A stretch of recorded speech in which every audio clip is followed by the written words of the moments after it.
Do you want to be famous? You don't try for 30-odd years without wanting to get bloody famous. I mean, that's all I dream about. That's all I think about.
Let me run, let me hide, let me think about decisions I should have left behind.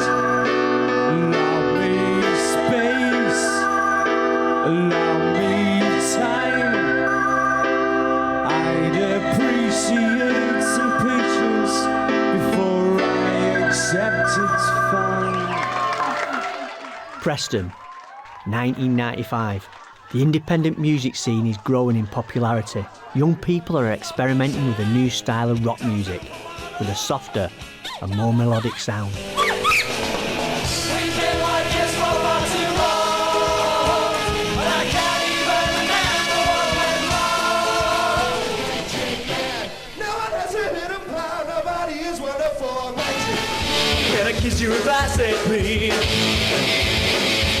The music scene in Preston during the mid to late 90s was an incredibly vibrant scene with lots of bands from different musical genres. There was the Heineken music festivals, Oasis played at, the Spice Girls played at, lots of different up-and-coming acts then, which then came to form what was the Britpop scene.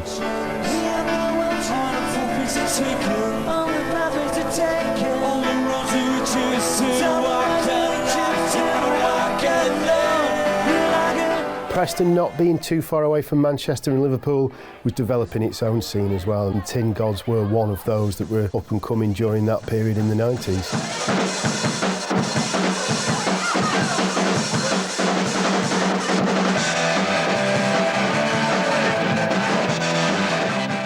There's been a number of Preston bands which have been big in the local area. Examples being Dandelion Adventure with AJ Sagar and Tin Gods, where they've been very popular in the Preston area, playing the venues at the time. Bands like the Tin Gods would have had a big following. The key thing for them, do they get the major national exposure?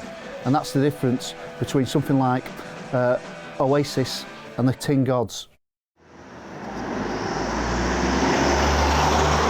What's it called? Right, I've done it in 1, 1, 1. It's just on the course. Go up a touch.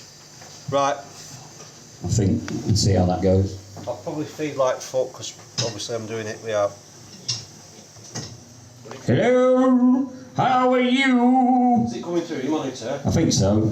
It's about to feed though. Yeah. So, but is that the monitor or is that the?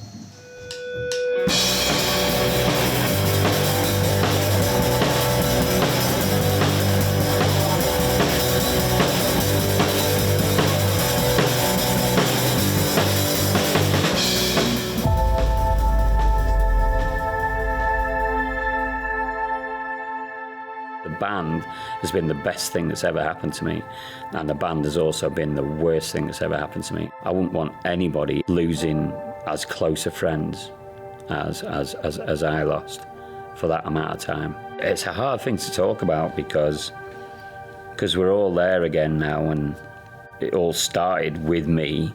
My mouth, at the time, I didn't have a filter, and it 100% got me in trouble. Tony's often had a bit of a mouth on him, sort of thing. He's a friendly chap, but he can sometimes talk a bit too much. Yeah, I think he'd had a row with our old lead guitarist, and I wasn't even paying attention that night. I was probably a bit drunk or something, but next minute I know Tony's stormed off and everyone's saying that's the end of it all and stuff like that. I ended up being booted out the band or quit, whichever way you want to look at it, but I was both. I quit and they booted me. It always still feels that it's just one wrong word or one wrong step away and it will happen again. Lead singer Steve works full-time as an EMT for the NHS. Soon after the Tin Gods split, Steve chose a new career path with the ambulance service. After having a troubled medical past, he now puts his energy into helping others. I've worked for the ambulance service for just over 14 years. I started as a 999 call taker. I don't really like being in an office 12 hours a day at night. I want to do something a bit more, so I decided to come on the road. After a 13-year hiatus, the Tin Gods have decided to get back on the road again, kicking off tonight with a gig at the legendary Preston music venue, The Ferret. This is You Think You Know Me.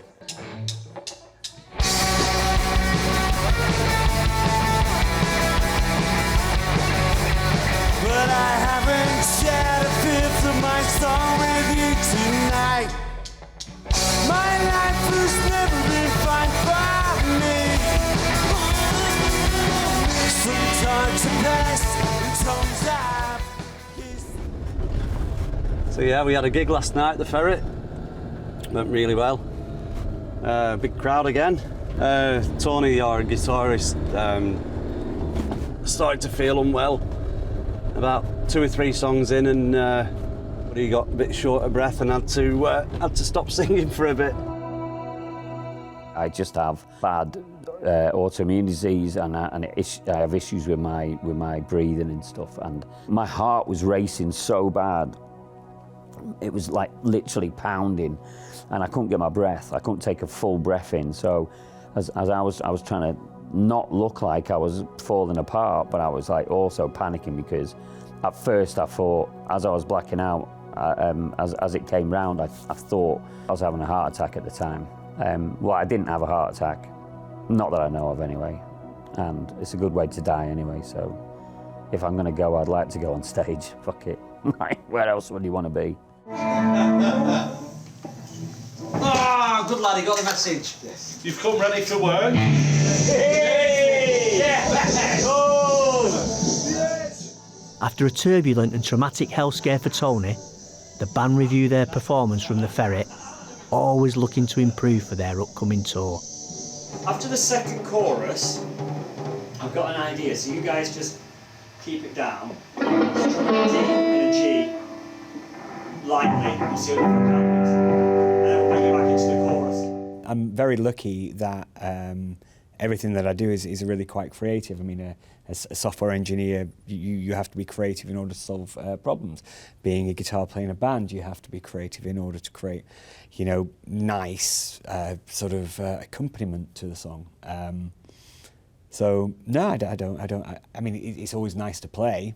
It's something to look forward to. But I don't do it because I hate my job. I do it because I love playing guitar. 17 years after the split, the Tin Gods step into a recording studio for the first time, and the boys are sent back in time to the mid-90s. It's just tone-wise. I'm sure it sounds great in there. Good ear, yeah. Right, yeah, I get you.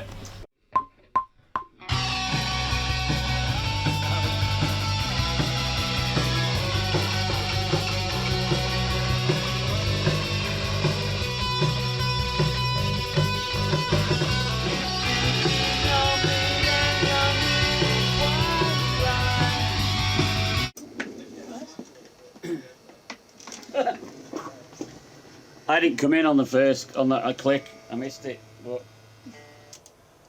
I don't think anybody noticed. How did that feel for you guys? I thought it sounded really good for me, but like I said, I just missed that first clip when I didn't come in, but because it was starting to feed back, and I was trying to stop the feedback before. Yeah, so. Yeah, I get you. So I'd recommend doing that again, because for some reason your vocals, backing vocals, they cut off halfway through. I had to fix that. Okay. I think I was about 22, so a long time ago. I came back from university and Stephen had picked up a guitar and he'd started to learn. I couldn't play an instrument, but we sort of got together with a couple of friends and we decided to try and start a band.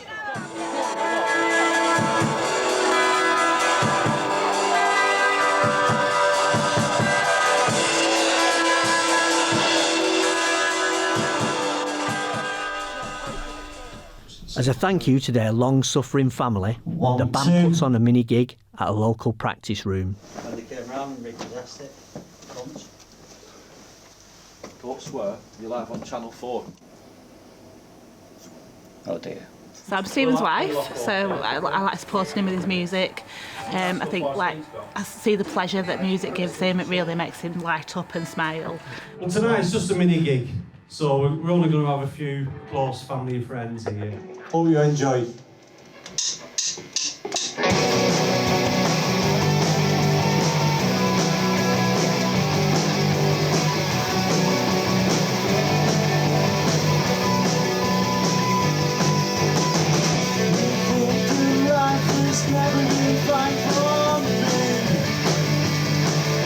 It's hard to pass, it's all time.